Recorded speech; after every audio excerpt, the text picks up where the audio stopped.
Hi, this is Ishita Dutta, a legal intern at LEXIS and Company, and today I will be talking about a very confusing topic, which is that what is the difference between culpable homicide and murder.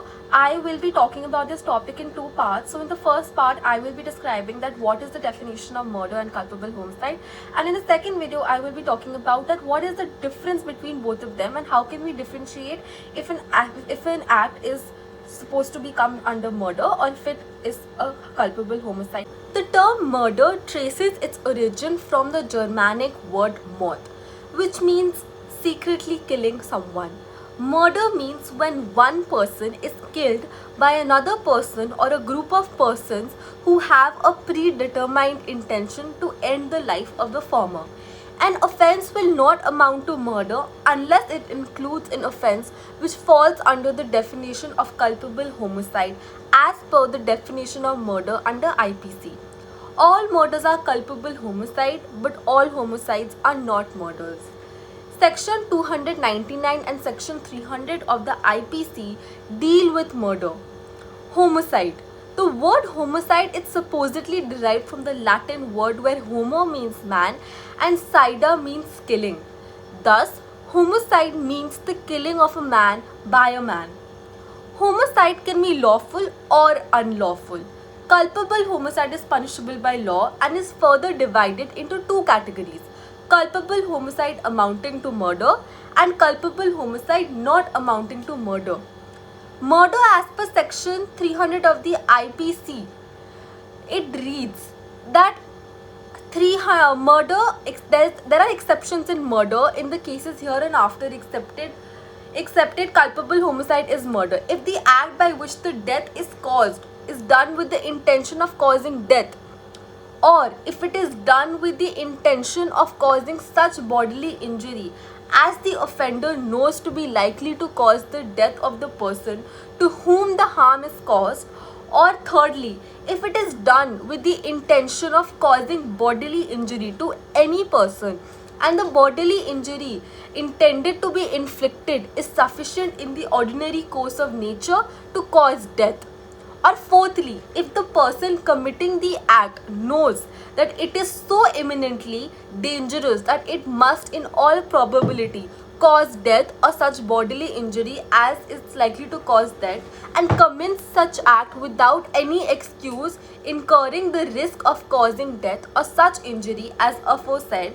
And if we analyze the definition under section 300 of the IPC, culpable homicide is considered as murder if the act is committed with an intention to cause death. Secondly, if the act is done with the intention of causing bodily injury for which the offender has knowledge that it would result in death. And third is the person has the knowledge that his act is dangerous and would cause death or bodily injury but still commits the act. This would amount to murder. So what are the ingredients of murder? First is causing death. There should be an intention of causing death. Second is doing an act. There should be an intention to cause such bodily injury that is likely to cause death. Or third, the act must be done with the knowledge that the act is likely to cause the death of another. So for example, A shoots B with an intention of killing him. As a result, B dies. Murder is committed by A. Or if D intentionally gives a sword cut to C that is sufficient to cause death of anyone in the ordinary course of nature, so as a consequence C dies. Here D is guilty of murder though he did not intend to cause C's death. What is culpable homicide? As per section 299 of the IPC, so it is read that culpable homicide is whoever causes death by doing an act with the intention of causing death or with the intention of causing such bodily injury as is likely to cause death, or with the knowledge that he is likely by such an act to cause death commits the offence of culpable homicide. So in the case of Reg versus Govinda 1877, the accused had knocked down his wife and kept a knee on her chest and gave 2 to 3 violent blows with the closed fist on her face. So this act produced extraversion of blood on her brain, and afterwards the wife died due to this. So this act was not committed with the intention of causing death, and the bodily injury was not sufficient to cause death in the ordinary course of nature. So the accused was liable to culpable homicide and not amounting to murder. So the difference between murder and culpable homicide is the intention.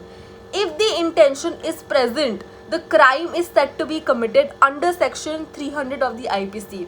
If the intention is absent, then the crime is dealt under section 304 of the IPC. I will be explaining further differences between culpable homicide and murder in the part 2 of my video. Thank you.